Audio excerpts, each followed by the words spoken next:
Ladies and gentlemen, welcome to another episode of Driving Perilously, a show in which we turn on the camera and talk about what it is that's going on. So, I had 4 unsuccessful auditions in a row, and I just had a successful audition. The table read was awesome. The play is funny. It's Clue.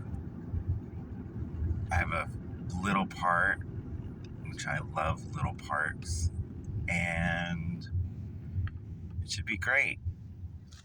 You know, there's something about age and remembering lines, but there's also something about anxiety and nerves remembering lines.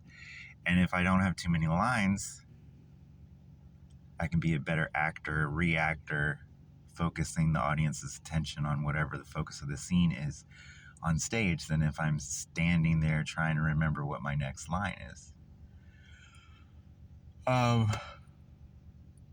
When I look back at the first one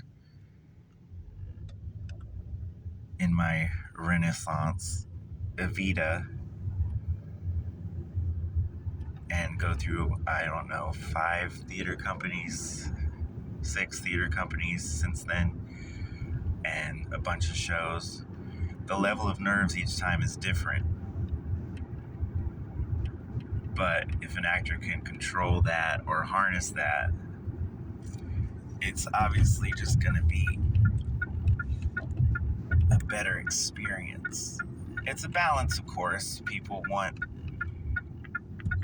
the adrenaline rush of doing something that is enjoyable, has consequences,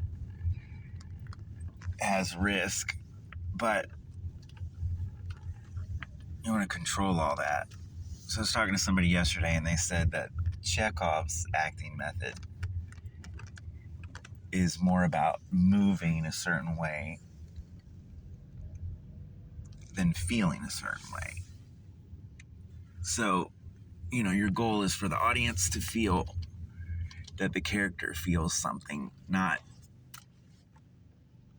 Doesn't matter if the actor's feeling it.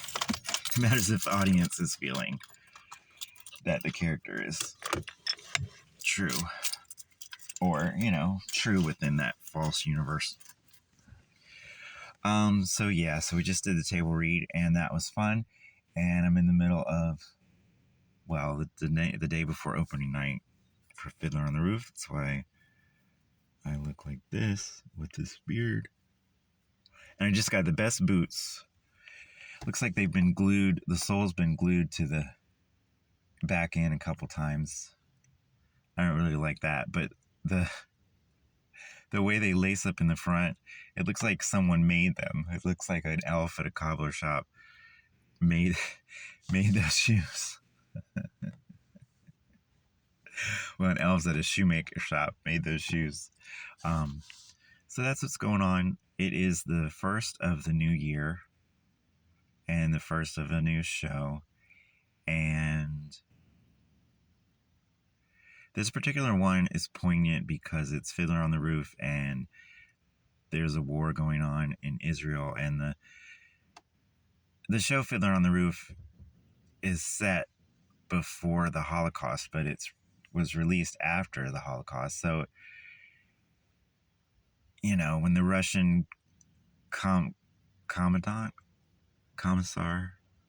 when the Russian bad guy comes in and is mean to the Jewish people, he's representing the Nazis. When they're kicked out of their homes, it's representing the concentration camps. When they decide to travel to Israel, it's representing the Zionism and the birth of Israel. And so here we are in a heavily Jewish area in South Florida, and we've got this hysteria that people think racism is on the rise, and maybe it is, or maybe it's just talked about more than it's ever talked about. It's hard to say. Social media magnifies the ends of the spectrum, and you don't know what's true. But I think there was a couple scrawled graffiti on a synagogue wall or something in this area. I don't think there was any violence. I don't even know. But it's not like there's mobs in the street. But they said that they're going to have extra security at the theater, that they're going to have a police car parked out front so that everybody knows there's extra security at the theater. And, if Israel's still at war by the time we close, or if it escalates, or if it ends between now and 4 weeks, that's going to be, it's timely. It's timely with what we're doing. I was told that they tried 10 years to get the rights to the show, and they finally done it. And here we are. I hope everybody enjoys it, and I'm enjoying it. And we'll catch you on the next episode of Driving Perilously.